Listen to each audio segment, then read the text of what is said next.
Penyakit yang paling sering menyebabkan kematian itu nomor 1 masih penyakit kardiovaskular, yang paling sering adalah penyakit jantung koroner. Dokter Christian mungkin bisa cerita pengalamannya yang pernah ditangani usianya segini apa? Yang paling muda, 24, 25 gitu. Jadi biasanya gejalanya ada nyeri dada, ada berdebar-debar, sesak nafas, sama biasanya keringat dingin gitu. Keringatnya bukan karena kita habis lari-lari ya gitu, tapi kita duduk diem aja kita berkeringat gitu. Itu istilah awamnya keringat dingin gitu. Nah dari situ sudah mulai paham hal-hal yang perlu kita garis bawahi pada saat misalnya tiba-tiba ada serangan. Nah kalau misalnya yang seperti ini terus langsung ke rumah sakit atau mungkin membiarkan, kadang orang Indonesia ditunggu dulu gitu, istirahat dulu, besok pagi aja gitu. Nah harusnya Dok kasih saran dong Dok.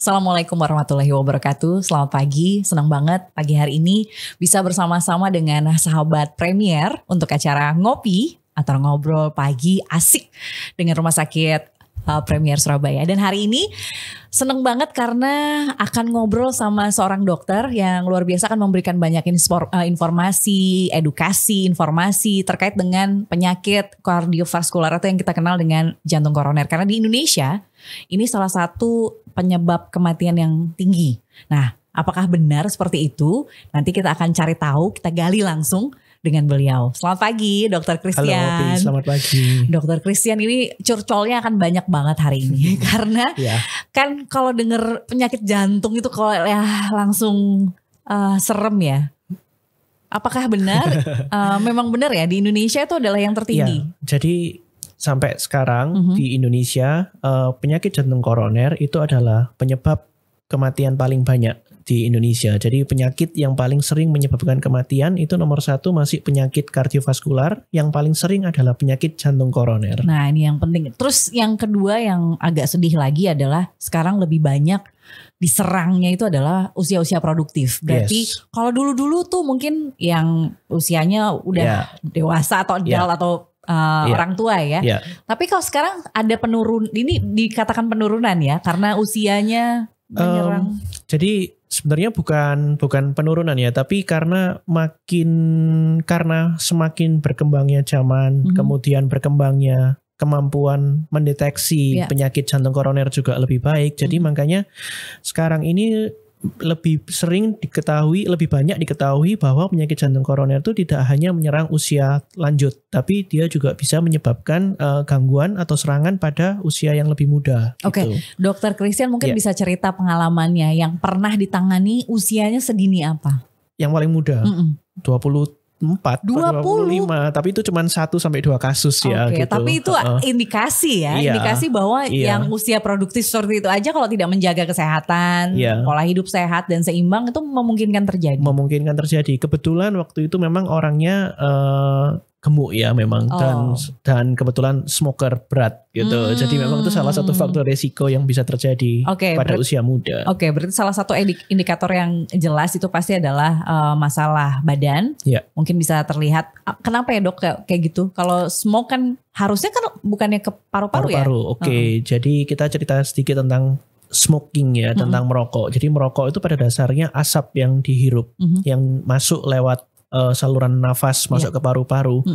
Dia itu terdiri dari banyak sekali zat-zat kimia yang bersifatnya itu oksidan kalau kita bilang. Jadi dia itu merusak pembuluh darah di dalam badan. Jadi meskipun dia masuknya ke paru-paru, tapi dia diserap ke pembuluh darah. Jadi dia berjalan di dalam pembuluh darah, bisa menyebabkan kerusakan di dinding pembuluh darah jantung koroner, sehingga menyebabkan bisa terjadi serangan jantung gitu.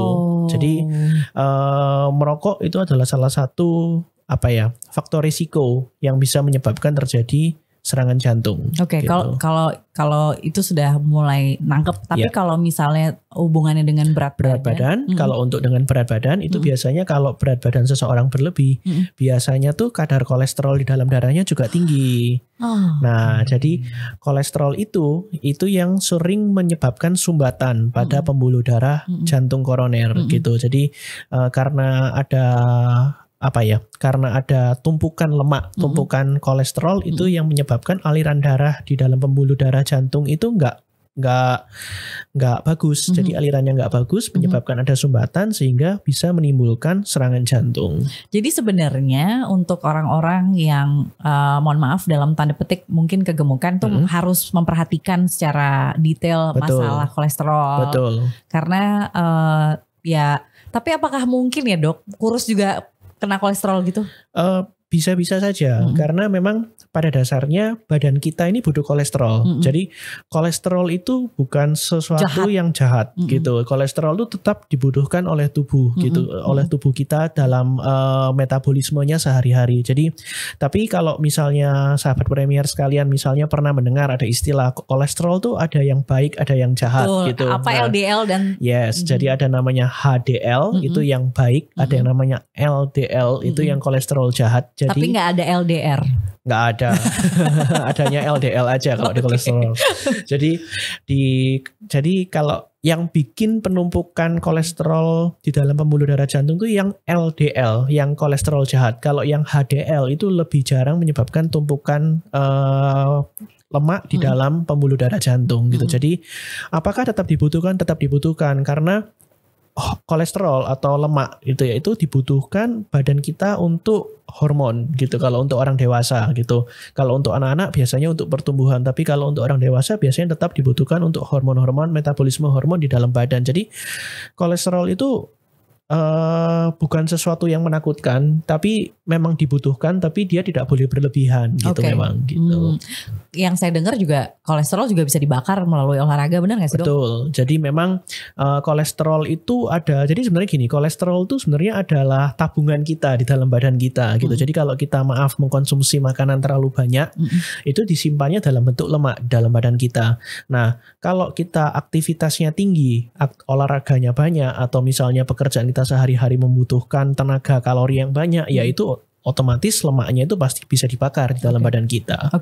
Nah, sudah tahu kurang lebih sebenarnya indikatornya adalah smoker dan kolesterol ya dok. Nah, kalau kita sudah tahu seperti itu dan usia produktif terutama, bagaimana cara kita untuk mengendalikan penyakit ini? Bisa nggak sih? Terus sama satu lagi dok, ini beneran ada riwayat turunankah atau enggak?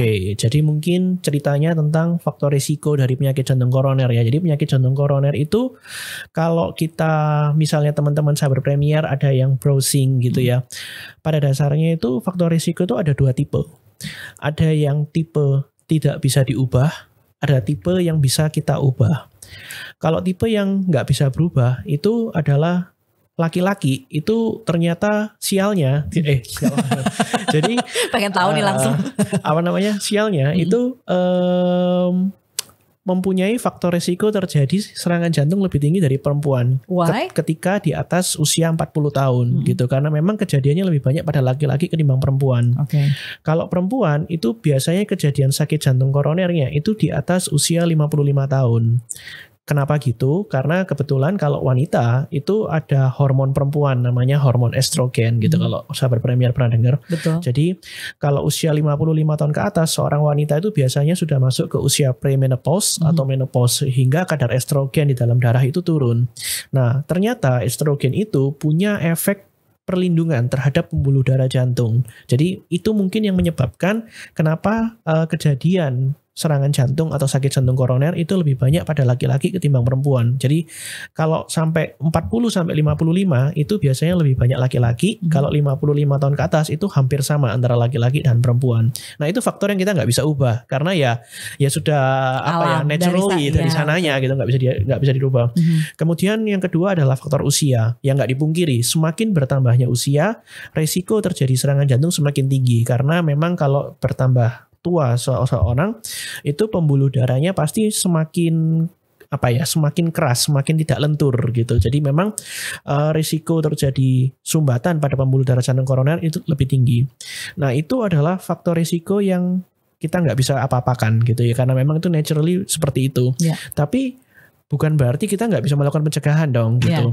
Ada beberapa hal yang bisa kita lakukan untuk mencegah, yaitu kita mencegah supaya meminimalisir adanya faktor risiko yang bisa kita ubah, yang terutama dari pola hidup kita. Jadi stop merokok. Kalau jadi saya bukan bilang kurangi rokok, tapi stop merokok. Gitu. Langsung straight to the point ya. Stop merokok. Karena tadi sudah kita cerita di depan, kalau merokok itu dia menyebabkan kerusakan pembuluh darah. Tidak hanya di jantung, dia juga bisa menyebabkan kerusakan pembuluh darah di otak. Itu bisa di stroke, di ginjal dia juga bisa menyebabkan gagal ginjal gitu. Nah, selain merokok, tentu saja tadi kita cerita berat badan. Nah, berat badan itu berarti dari pola makan kita.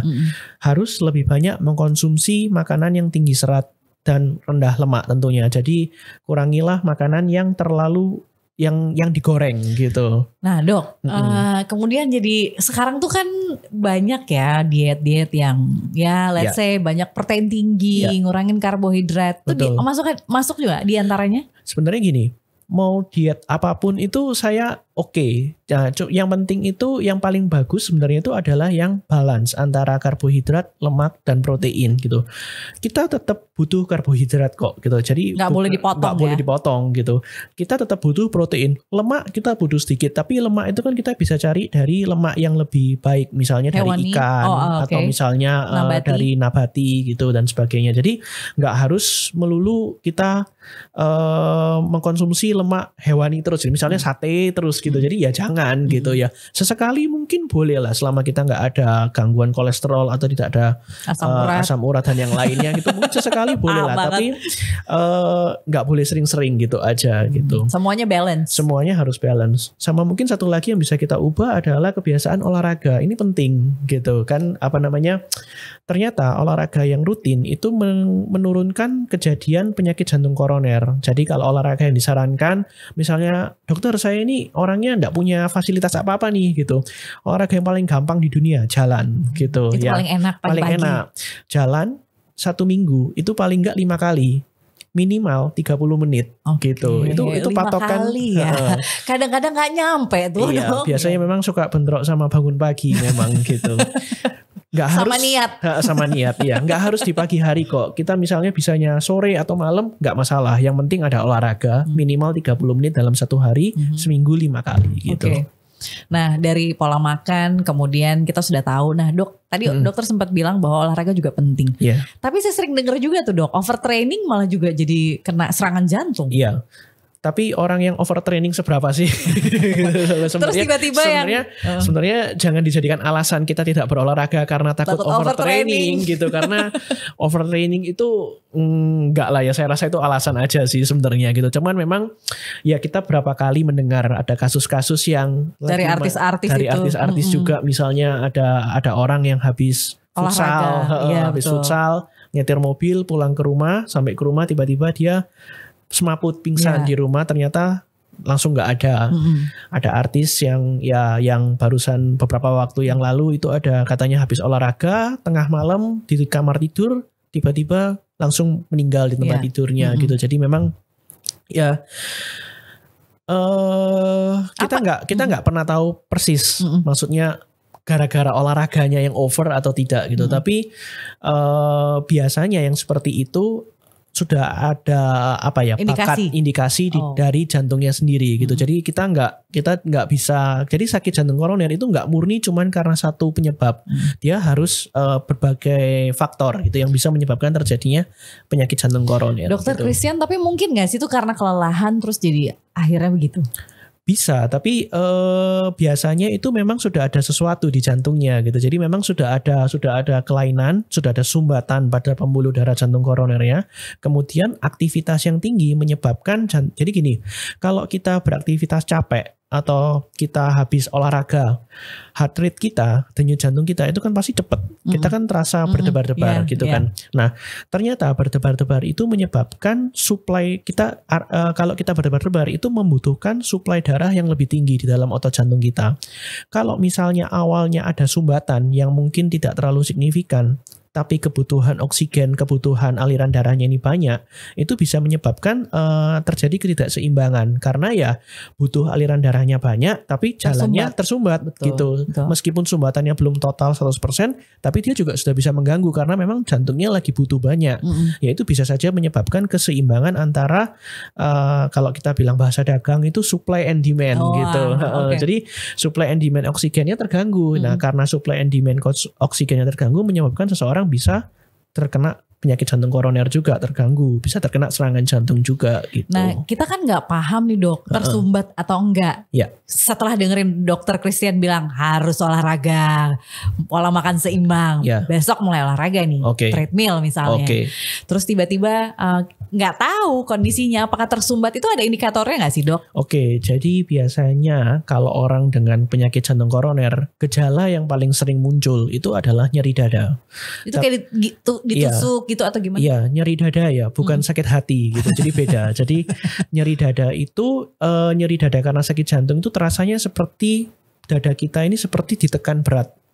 Kemudian, satu sisi saja atau bisa dimanapun. Jadi bisa di sebelah kanan, bisa di sebelah kiri. Kan kalau orang-orang kan bilang jantung kita tuh biasanya di sebelah kiri, itu betul gitu. Terus kalau nyeri di sebelah kanan, apa itu bukan jantung? Enggak. Ternyata nyeri karena sakit jantung koroner itu bisa anywhere di dada kita. Jadi bisa di kanan, bisa di kiri. Dan biasanya itu nyerinya itu nggak cuma di satu tempat, tapi dia ada penjalaran. Jadi nyerinya itu bisa jalan ke bahu kita, bisa jalan ke punggung kita. Oh, itu yang kayak pegel-pegel gitu masuk nggak? Masuk gitu. Barusan ini ada kasus saya kebetulan ketemu. Jadi itu dia mengeluhnya seperti masuk angin. Terus kemudian biasa kalau kita ini kan kayak bule ya, kalau sakit masuk angin kan dikerok gitu kan ya gitu. Dikerok, terus ternyata itu heart attack gitu. Jadi orang ini ternyata serangan jantung gitu. Jadi ternyata dikerok tidak membaik, dibawa ke rumah sakit, ternyata itu heart attack gitu. Jadi dikerok dulu gitu. Jadi dipijit-pijit dulu. Jadi memang gejalanya seperti pegal-pegal, tapi pegal-pegalnya tuh terasa hebat berat gitu loh, nggak kayak biasanya. Ada juga dokter Christian yang katanya pegal-pegal itu adalah kolesterol yang naik, ya kan? Ada indikator juga somehow yang begitu. Jadi kalau yang karena kolesterol naik pegal-pegal itu sebenarnya itu hoax ya. Jadi jadi dibenarkan sekarang ya. Jadi kalau kita pegal, misalnya kita habis makan makanan, makan yang bebek atau makan seafood yang berkolesterol, terus kok aduh aku kok sakit kepala ya, apakah ini kolesterolku naik? Itu nggak kayak gitu ceritanya, karena dari kita makan sampai dia dirubah jadi kolesterol itu butuh waktu. Nggak mungkin secepat itu. Dan baru masuk ke usus 12 jari. Iya, itu berarti makannya mungkin terlalu semangat gitu. Artinya makannya harus dikurangi kalau seperti itu gitu. Jadi itu hoax, tidak ada hubungannya dengan kolesterol yang tinggi terus jadi sakit kepala dan sebagainya. Gitu. Itu enggak lain ya. Iya, lain. Tapi balik lagi ke dokter Christian, ini kita perlu tahu gejala. Ya kan, ini penting karena kita tadi kan yang pertama adalah sakit-sakit, pegal-pegal. Nah kalau kayak gitu apa yang harus kita lakukan dok? Jadi nggak enaknya penyakit jantung koroner ini adalah nggak banyak yang bisa dilakukan di rumah gitu ya. Jadi sebagai pertolongan pertama. Jadi memang kalau memang sebelumnya kita sudah tahu, kita sudah punya riwayat sakit jantung koroner, itu biasanya pasien itu sudah menyiapkan obat yang ditaruh di bawah lidah itu, namanya nitrat gitu, kalau obat golongan nitrat. Jadi itu untuk mencegah supaya penyempitannya tidak hebat. Tapi itu biasanya kalau pasiennya sudah tahu kalau dia punya riwayat sakit jantung koroner. Tapi kalau dia nggak tahu, sebenarnya itu nggak banyak yang bisa kita lakukan gitu. Jadi kalau kita merasakan ada nyeri dada yang hebat, sudah 20 menit tapi nyeri dadanya nggak hilang-hilang, sudah dipijit-pijit nggak hilang-hilang, sudah dikerok-kerok nggak hilang-hilang, kita nggak ada pilihan, harus segera ke rumah sakit. Karena alat yang bisa digunakan untuk mendiagnosa, menentukan ini sakit serangan jantung atau tidak, itu hanya ada di rumah sakit gitu. Kita nggak bisa nggak banyak yang bisa kita lakukan kalau di rumah. Jadi ya mungkin pengenalan terhadap gejala itu yang penting. Jadi itu yang ditempel-tempel itu bukan sih dok? Ya namanya EKG, elektrokardiografi. Jadi biasanya itu kalau medical check up Namanya ya, dapat ya. Betul, itu biasanya alat itu bisa digunakan untuk mendeteksi ada serangan jantung atau tidak gitu. Jadi gejalanya itu bisa nyeri dada, tadi saya tekankan nyeri dadanya itu bisa menjalar, bisa ke punggung, ke bahu, ke rahang gitu dan sebagainya. Kemudian biasanya disertai dengan berdebar-debar dan sesak nafas. Padahal nggak lagi lari-lari, tapi kok aku ini lagi duduk, tapi kok nafasku kok tersengal-sengal gitu. Jadi ya disertai dengan nyeri dada. Kemudian ada satu gejala lagi namanya keringat dingin. Keringat dingin, greges gitu. Keringat dingin itu adalah kita lagi duduk, kita lagi diem, mungkin ruangannya ber-AC, tapi kita keringetan. Kok bisa seperti itu? Karena metabolisme di dalam badan kita lagi tinggi-tingginya, karena kita lagi merasakan nyeri gitu. Jadi biasanya gejalanya ada nyeri dada, ada berdebar-debar, sesak nafas, sama biasanya keringat dingin gitu. Keringatnya bukan karena kita habis lari-lari ya gitu, tapi kita duduk diem aja kita berkeringat gitu. Itu istilah awamnya keringat dingin gitu. Nah dari situ sudah mulai paham hal-hal yang perlu kita garis bawahi pada saat misalnya tiba-tiba ada serangan. Nah kalau misalnya yang seperti ini terus langsung ke rumah sakit atau mungkin membiarkan, kadang orang Indonesia ditunggu dulu gitu, istirahat dulu, besok pagi aja gitu. Nah harusnya Dok kasih saran dong Dok. Iya, kalau sudah menemukan gejala seperti yang tadi saya sampaikan, sebaiknya langsung segera dibawa ke rumah sakit gitu. Jadi karena di rumah sakit itu ada alat namanya EKG, itu alatnya itu sederhana dan tenaga medis pasti bisa menggunakan alat. Semua tenaga medis, dokter, perawat itu pasti bisa menggunakan alat itu, dan alat itu bisa digunakan untuk mendiagnosa apakah sedang heart attack atau tidak, seperti itu. Nah, itu yang paling simpel ya Dok. Tapi kalau untuk di layanan rumah sakit Premier sendiri? Kalau untuk di layanan rumah sakit Premier sendiri, kita kebetulan rumah sakit Premier ini adalah rumah sakit di Surabaya yang punya fasilitas pemeriksaan jantung yang salah satu yang paling lengkap di Surabaya. Jadi kita punya berbagai modalitas. Kalau tadi kita punya alat EKG, itu kita punya beberapa, kita nggak cuma punya satu. Kita punya alat namanya treadmill. Jadi treadmill itu alatnya dada kita akan dipasang alat seperti EKG, kemudian disuruh jalan di alat treadmill. Nanti kita lihat apakah ada sumbatan atau tidak gitu. Itu langsung bisa terlihat ya Dok ya? Biasanya terlihat 70% kita bisa kelihatan lewat alat treadmill.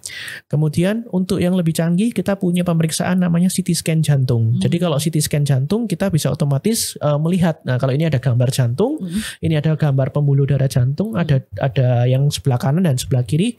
Kalau menggunakan CT scan jantung itu langsung kelihatan pembuluh darah kita yang tersumbat yang mana, sebelah kanan atau yang sebelah kiri. Kemudian kalau misalnya sekarang sudah ketahuan nih ada sumbatan gitu, dan sumbatannya ini signifikan.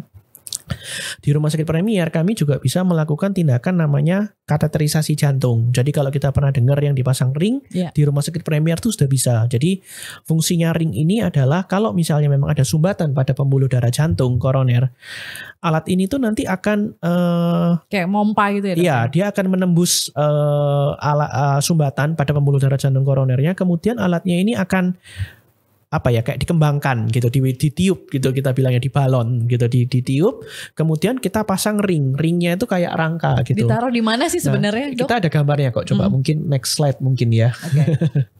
Ini kalau yang ini adalah gambar pembuluh darah yang menyempit, tersumbat. Jadi itu ada tersumbatnya itu karena ada penumpukan dari lemak gitu. Yang kuning ini yang lemak ya? Yang kuning itu lemaknya, kalau yang sebelah ini yang pembuluh darah yang normal gitu. Dok itu bener ya Dok ya, kalau misalnya lama nggak ini dia akan berkerak dan. Iya, jadi kalau misalnya dia lama itu dia tuh akan tambah keras gitu di situ. Itu bisa nggak sih dihilangkan? Ada beberapa cara, tapi nggak semua bisa dihilangkan dengan cara kateterisasi. Ada cara yang lain, yaitu operasi jantung bypass gitu.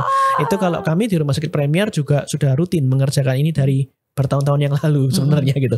Mungkin ini adalah gambar kateterisasi jantung ring tadi itu kalau saya cerita. Jadi pembuluh darah yang tersumbat ini nanti akan ditembus dengan alat kateterisasi jantungnya. Kemudian alatnya ini nanti akan mengembang, expand, dan nanti akan dipasang rangka yang kita bilang ring. Jadi kalau yang gambar paling bawah ini adalah gambar ring. Jadi ringnya itu bukan ring cincin ya, tapi ringnya itu kayak ring cincin. Ya, ringnya itu kayak kayak kawat besi gitu mungkin gitu. Jadi tapi kecil. kecil, ukurannya kecil sekali, 1 mm, 2 mm sampai 3 mm gitu. Dimasukkan di pembuluh darah. Dimasukkan di dalam pembuluh darah, betul. Apa bedanya yang tadi A sama B sama C itu? Kalau yang itu prosesnya aja sih. Tadi itu kalau yang A itu proses pemasukannya, B itu proses rangkanya ditiup, C itu rangkanya hasilnya itu rangkanya itu akan ditinggal di dalam pembuluh darah. Dan itu aman. Dan itu aman. Dan itu sudah nggak cuma di Surabaya, di Indonesia, bahkan di luar negeri pun ya tindakannya seperti ini kurang lebih sama. Kenapa kok ada beberapa kasus yang sering saya dengar tuh pasang ring 1, saya udah pasang 2 ring, saya sudah pasang 3 ring. Ya, kenapa jadi, itu Dok? Pembuluh darah jantung kita itu tuh ada 3. Ada yang kanan, terus yang kiri itu punya 2 cabang. Ada yang cabangnya ke depan, ada yang cabangnya ke belakang kalau yang sebelah kiri. Jadi tergantung pembuluh darah kita ini yang terkena di sebelah mana. Mungkin 3-tiganya bisa kena. Jadi ya mungkin dipasang ringnya bisa di 3 tempat sekaligus gitu. Atau misalnya tadinya di ujung, kemudian sekarang yang di bagian atasnya gitu ya, juga bisa terjadi. Jadi orang dengan sakit jantung koroner itu punya resiko yang lebih tinggi untuk terjadi sakit jantung koroner kedua ketimbang orang yang sehat gitu. Nah Dok, pada saat misalnya sudah dipasang ring, sebenarnya apa yang terjadi dengan si pasien? Apakah merasa segar atau? Oke, jadi itu memang tergantung dari kondisi jantung masing-masing pasien. Tapi paling tidak serangan jantung itu terjadi akibat adanya sumbatan pada pembuluh darah jantung koroner. Sumbatan yang sudah kita bebaskan itu pasti akan menghilangkan rasa nyeri. 1. Kalau nyerinya membaik artinya aliran darahnya lancar. Bagus. Kalau aliran darahnya lancar artinya kerja jantungnya juga bisa lebih baik. Jantung itu kan punya fungsi untuk memompa darah ke seluruh tubuh. Gitu kan. Betul. Nah sekarang kebayangkan kalau kabelnya tersumbat pipanya di dalam pembuluh darah jantung itu mampet. Ya dia nggak akan bisa memompa ke seluruh tubuh. Artinya ya bisa terjadi gagal jantung. Kalau tidak tertangani bisa menyebabkan komplikasi hingga ke kematian gitu. Jadi ya tentunya pemasangan ring jantung itu paling tidak menyelamatkan dari kematian. Gitu. Salah satu alternatif ya Dok ya? Ya salah satu alternatifnya. Kalau gitu. bedanya ring dengan si bypass ini? Nah kalau bypass itu adalah operasi jantung. Jadi kalau ring jantung itu tuh prosedurnya itu kita sebutnya minimal invasif. Jadi operasi kecil. Operasi kecil. Pasiennya sadar gitu. Pasiennya sadar.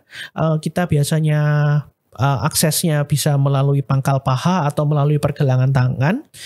Nanti ada alat kateter itu jalan ke dalam jantung. Nah nanti dari situ dia pasang ring. Kalau bypass itu adalah tindakan operasi. Artinya kalau operasi besar pasiennya harus dibius total. Kemudian ya maaf dadanya harus dibuka, benar-benar dibelah dadanya gitu. Jadi dibelah. Kemudian ini gambarnya. Jadi pembuluh darah yang tersumbat itu dibikin jalan baru, di bypass gitu. Jadi pembuluh darah yang tersumbat itu dibikin jalan baru, di bypass supaya aliran darahnya lebih lancar. Jadi ya yang lama tinggalin aja ya udah gitu. Toh kan sudah ada jalan baru gitu. Ini salah satu alternatif juga yang digunakan. Ini salah satu alternatifnya yang gitu. Menolong orang untuk jantung. Betul. Kalau yang ini apa ya Dok ya? Ini sama. Ini sama. Jadi yang mungkin sahabat Premier nggak gitu tahu, operasi bypass tuh bisa kita lakukan. Cuman ngambil pembuluh darah yang untuk bikin jalan baru itu biasanya kita ngambil dari pembuluh darah kaki gitu. Kok jauh banget ya Dok? Soalnya pembuluh darah di kaki itu elastis. Jadi kita bisa ambil, kita bisa gunakan untuk di dada kita, di jantung. Yang bawah ini bisa disambung lagi gitu. Jadi memang biasanya ngambil pembuluh darahnya itu dari kaki untuk bikin jalan di jantungnya. Itu namanya operasi bypass jantung. Ini gitu.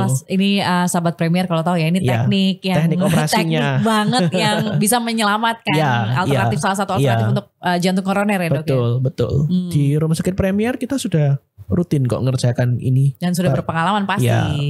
Nah Dok, kalau yang ini adalah salah satu alternatif yang diceritakan tadi. Ya.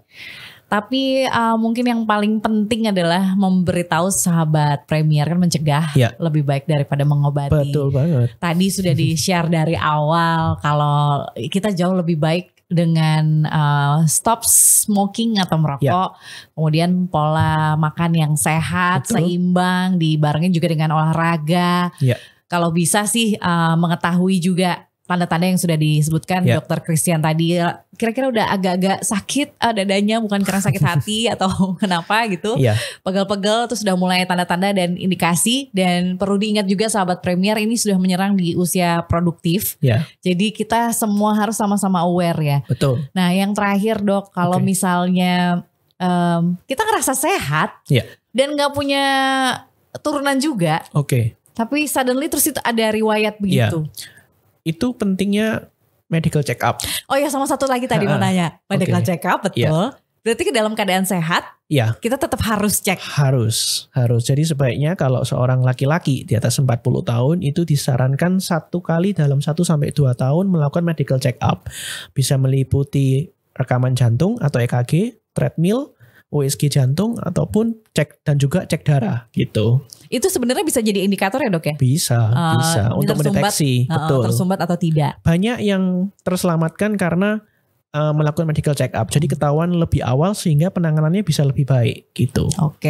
Baik, mungkin yang terakhir dari Dokter Christian untuk sahabat Premier nih, supaya sehat semua, mudah-mudahan selalu terhindar lah ya, mencegah lebih baik daripada mengobati. Silakan Dokter Christian. Jadi sahabat Premier, untuk mencegah terjadinya penyakit jantung koroner ada beberapa hal yang bisa kita lakukan. 1, stop smoking pasti, karena merokok itu membunuh.